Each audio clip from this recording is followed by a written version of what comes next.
Good evening, you're watching Estuary TV News. Coming up, we find out about activities being offered to older people in Hull.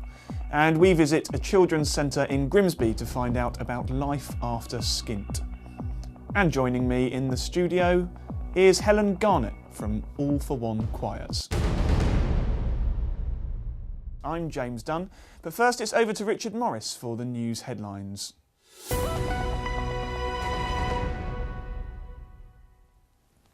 Hello there. In Hull, police are appealing for information following a robbery on Cambridge Street at 8:10 on Friday the 2nd of January. A 55-year-old woman was approached by two unknown men. One allegedly threatened her with a knife, while the other allegedly pushed her to the floor before stealing her black handbag. The men left through Great Thornton Street. Anyone with any kind of information is urged to contact Humberside Police or the anonymous charity Crime Stoppers. In other news, they're gearing up to play the ancient game of Haxey Hood in the Isle of Axo. The 700-year-old tradition is played on the 6th of January every year and sees players trying to sway a leather object called the hood to a neighbouring pub, which is when the game ends. Last year's winner was the King's Arms in Haxey. Two commercial robberies on Beverley Road have caused Humberside Police to launch an appeal. Police are not sure if it is one or more offenders, but on the 2nd and 3rd of January, a shop was broken into before computers were stolen, and a Turkish food store had cigarettes, alcohol and money stolen. House-to-house and CCTV inquiries are currently taking place. And finally, Scunthorpe's libraries will be opening for longer under new plans. North Lincolnshire Council will invest £30,000 extra in library services, meaning that opening hours will be extended by a total of 36 hours across 9 libraries in the borough. Councillor Carl Sherwood said it was a case of prioritising which services serve their communities the most. We took out a consultation with the users and on the website in September, and with the main impact going to be what they wanted. Not all the libraries are open every day, of course, because there's quite a few village libraries. So we put it to the customers what they wanted, what hours they wanted. So we've tweaked the hours from the result of the consultation. We've tweaked the hours, and hopefully they're going to be workable. That's all from me, and I'll be back with more news soon. If you've got any news for us, please call us on Grimsby 31553. Bye for now.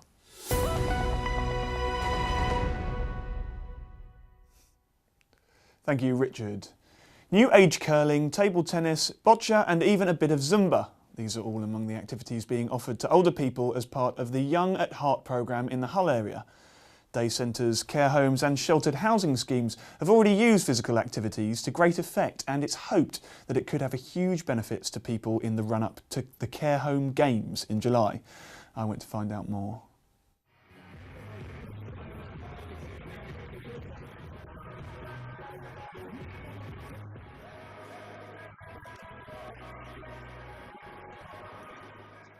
It's a great day all round, yeah.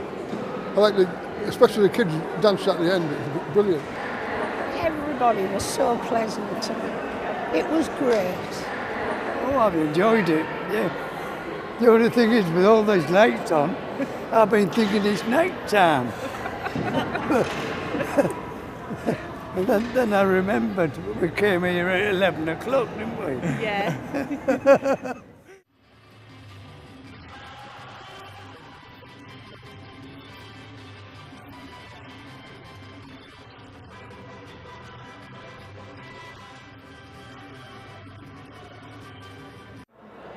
The aim of the Active Gold projects is to try to engage them obviously in sport and physical activity, and it's to try to promote health, reduce social isolation, increase their physical fitness. So it allows them to do general stuff, day-to-day things that they do at home, i.e. opening and closing the curtains, getting up and out of bed on their own, making their own food.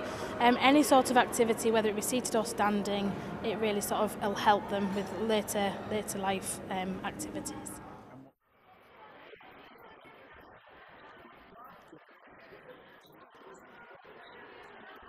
Well, a lot of people have come in the end, so hopefully it's helped, and they all seem to be enjoying it. Some got up dancing with the Zumba, so hopefully it's helped. Yeah, they all have like a different story to tell, so it's real nice to like ask them what they've done, because they all have different experiences with sport. You're watching Estuary TV News. Coming up, it's a new Reflections for 2015 with the Bishop of Grimsby. And Dan Kemp will bring you the sports news.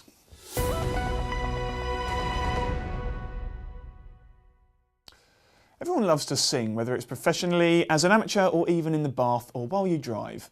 All for One choirs are no stranger to our area, having performed many times, and they're growing in strength. Now they're coming to North East Lincolnshire, and joining me in the studio is Helen Garnett. Hello Helen, thank you very much for coming in today. So tell me a little bit about your choirs. What are they? What do they do? We are a network of choirs, and we were formed in 2011. We now have 8 choirs that are all studying the same syllabus, so to speak. It's not studying, it's fun. It's fun. That's kind of wrong word. That's teacher speak there. Yeah, we have fun. Our repertoire is rock, pop and gospel. And we love what we do. We perform in all sorts of venues, from shopping centres to big gigs at stadiums, all sorts of venues, and we encourage everybody and anybody to join us and just have a good sing. So where did you start and where are you now? We started in Hull, that was our first ever choir. We then went on to open a choir in Beverley, and we're just gradually kind of going across Lincolnshire, North East Lincolnshire, Yorkshire. We've gone into West Yorkshire as well now. We've got 2 choirs, Bradford and Leeds. But our newest choir that we want to open next to Scunthorpe is Grimsby. And, you know, why Grimsby? Why North East Lincolnshire? Why are you coming here now? Grimsby is a great place. I've visited Grimsby. My daughters go to Grimsby Institute College. Fantastic place, great vibe. And we've had a huge amount of interest as well. We set up what we call a taster form on our website for people to show interest in us starting a choir in Grimsby. And we've actually been inundated with approximately 150 people wanting to join the choir. Wow, already? So, yeah, already. And this is why, you know, we desperately need to find somebody who's going to kind of be our leader in Grimsby. So I suppose that's the important thing for you guys now, because if you want to set this up, then you'll need someone to take the helm. Yeah, very much so, yeah. And, you know, we're just saying to people who are musical, to come with an open mind, really. If you're interested in potentially what we have to offer as an organisation, we're looking for people who are passionate about singing in all its different guises. I mean, we've got performers, we've got people who like to sing, like you sing in the bath. We just love singing, so, and we need that from our leader as well. We need somebody who just is passionate about seeing others sing and also doing great works, raising money for charity. That person needs to be able to either learn parts by ear, or even if they're formally trained and they want to read the music, we have all the resources available for them, and we basically train them on how to run one of our choirs under our ethos and our umbrella. Will they need some kind of expertise? Yeah, they will need to be able to play the piano, keyboards. They can either they can be sight readers, so basically all the resources are there, or we can give them chords, they can learn by ear. The music that we do is very kind of rooted in gospel music, so but we do some Jessie J, we do some Take That, we do some Beatles, we do a real mixture of music, and it's accessible music for the masses. Well, and that brings me to the next, I mean, we've talked about what expertise the person who runs the choir will have, but, you know, as far as people who join, literally anyone? Anyone. There's no auditions? We haven't come across anybody so far. I think everybody's got a fundamental ability to be able to sing. I honestly do. I firmly believe that. We're born singing. I might break the rule there, I'm afraid. No, but we get you singing. We'll get you singing, James. Come along. So everybody can sing. And the thing is, even people that are potential, you know, a lot of people come to the choir and they say, oh, my choir master, mistress said I was awful, I was tone deaf.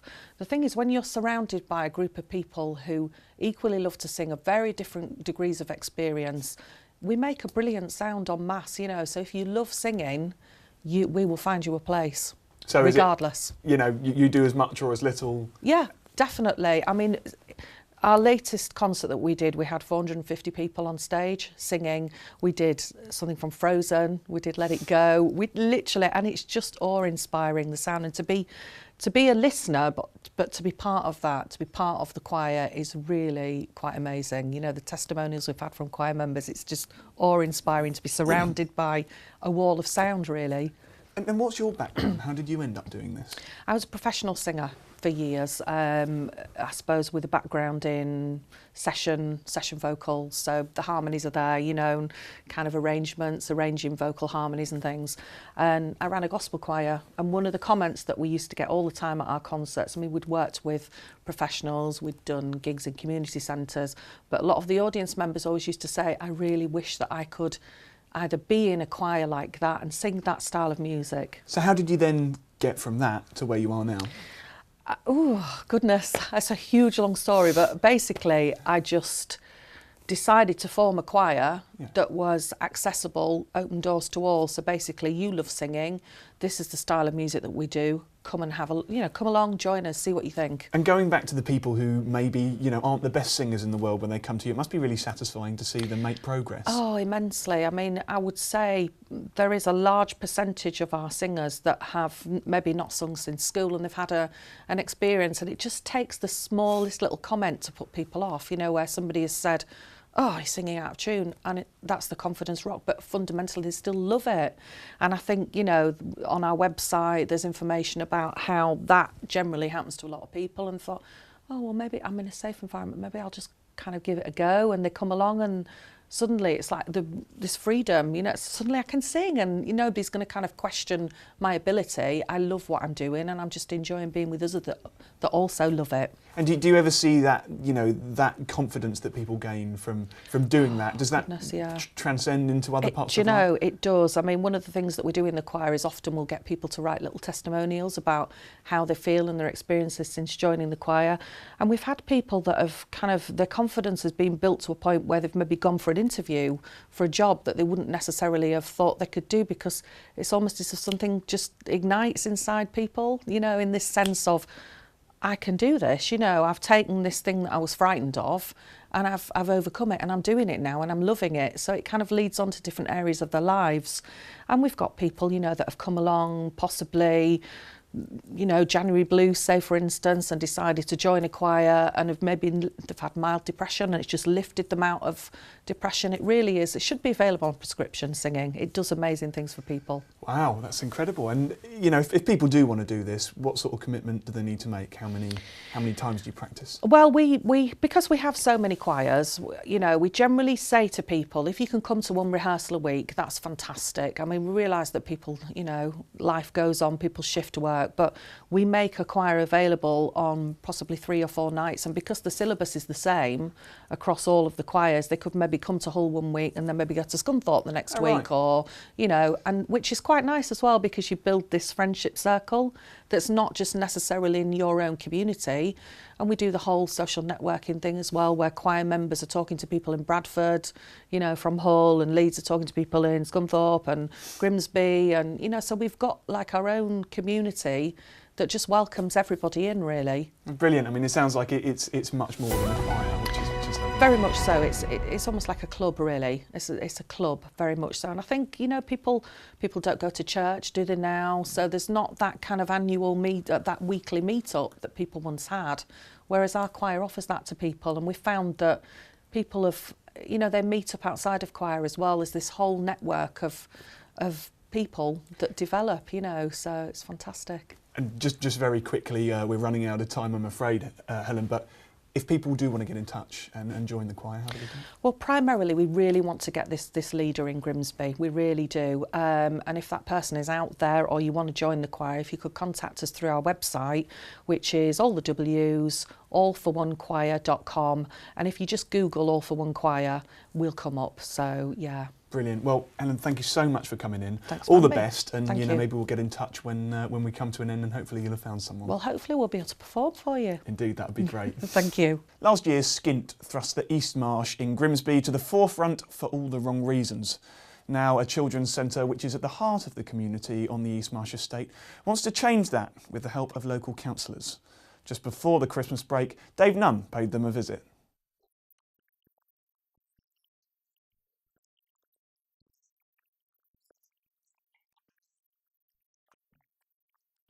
Yeah, what it is, firstly, is to put some magic into the lives of the children in the community. and to give them something really special to remember throughout their lives. But underlying it is we're trying to get the community to engage with the Children's Centre so they can access many activities such as family support and speech and language activities, activities that will help them develop so they're ready for school. So the idea really is to get people to get a different perception about the Children's Centre. For Jenny, it's all about emphasising the community spirit that exists on the East Marsh. And it's just a fabulous area, East Marsh. I've born and bred Grimsby, been here all my life, and it gets a lot of bad press, but actually it's a fabulous area to work, and we just want to sort of like share the magic with the community.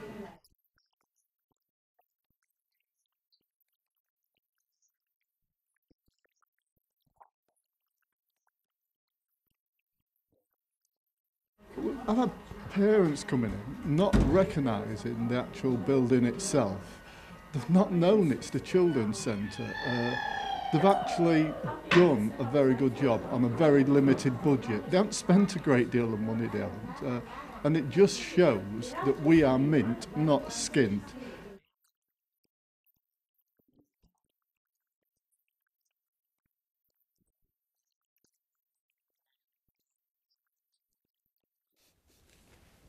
Thank you, Dave. You're watching Estuary TV News, and now it's over to Reflections, and this week it's the Bishop of Grimsby, the Right Reverend Dr. David Court.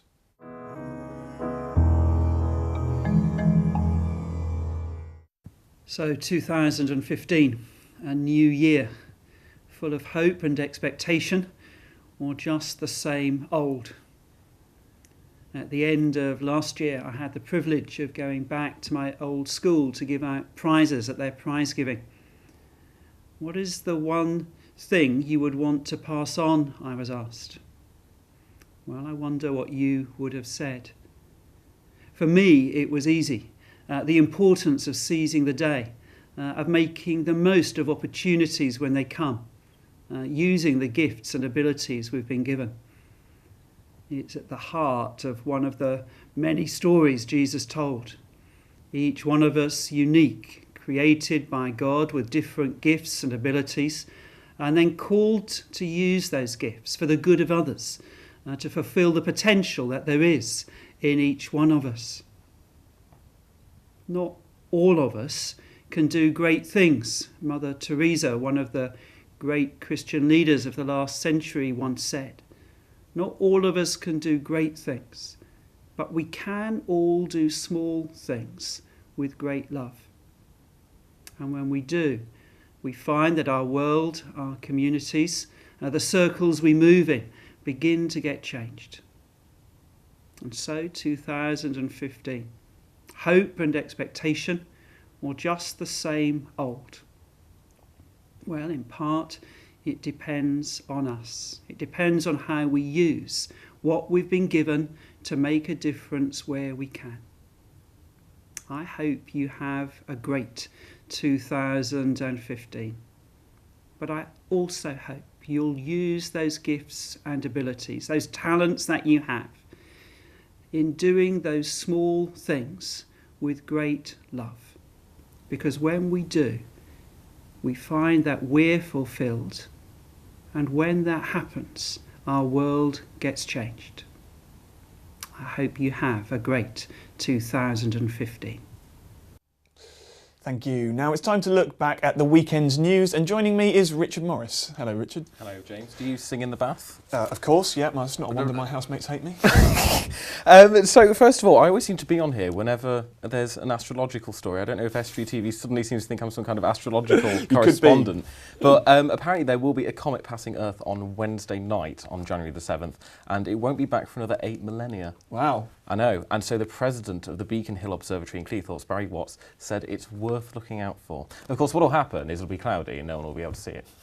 Well, that's a very pessimistic view. I mean, a bit more positive in the new year. Yeah, no, I mean, I always remain the same, James. Actually, I mean, another one that we've picked up as well is the parking permits consultation in Hull. The City Council chiefs say that the increased charge will only apply if residents vote in favour of retaining their own local controlled parking zone. Yeah. I don't quite understand what that means. If they vote to keep it the same, then they'll have to pay more. But Hull's relatively cheap to park in comparison to other cities. I think if they vote to keep them on, then the rises will apply. But I mean, it's going up to £20 a year, which I suppose if you're a resident is a little bit... Seems reasonable, but it's always a controversial issue. Yeah. What else have we got? We've got hospital admissions over Christmas. They apparently remained mostly the same, and it only went up by 41 over the festive period. Last year it was 1,447. This year is 1,488. I suppose the downside to that, as we have heard in local media recently, that the struggles are all year round these days. So maybe we moved away from those winter problems. And of course, we could say that the winter last year for the NHS wasn't very good either. So of course, comparing it to last year's data isn't isn't very accurate. But about 378 admissions last year, 382 this year. Proportionally, it's roughly the same. Very similar. And finally, sort of famous Hull people on University Challenge. Do you watch that, James? I do. Okay, good. Well, I was very surprised to know that Dame Jenny Murray went to. I just never knew that. Well, I've not seen that one, but thank you very much, Richard. Anyway, I'll look out for it. Now it's over to Dan Kemp for the sport.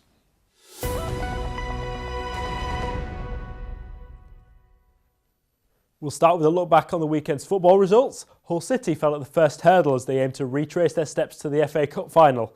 In a twist of fate, the Tigers played the side that beat them in last year's final, Arsenal, but lost by 2-0. Per Mertesacker and Alexis Sanchez scored the goals for the Gunners.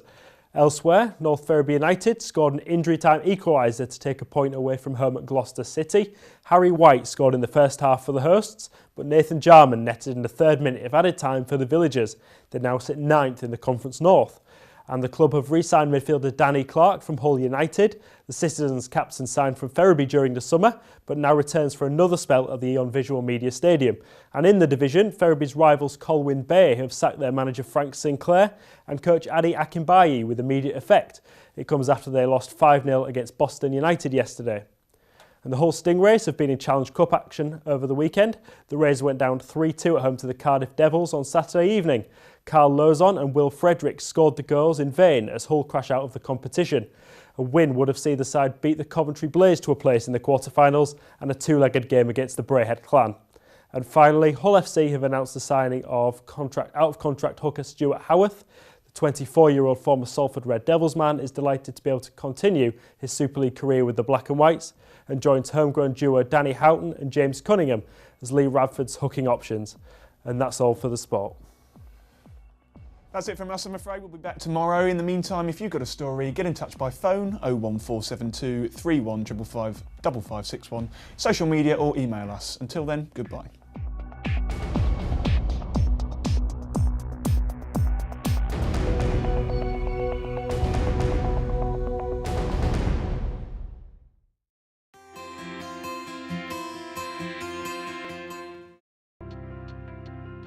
Hello and welcome to Estuary TV's weather. Tuesday will start cloudy with outbreaks of rain, heavy in places. The afternoon becoming drier though with sunny spells developing. Temperatures will fall quickly after dusk, but maximum temperatures of 9 degrees. Wednesday will see a bright and frosty start, soon becoming windy with outbreaks of rain, and again maximum temperatures of 9 degrees.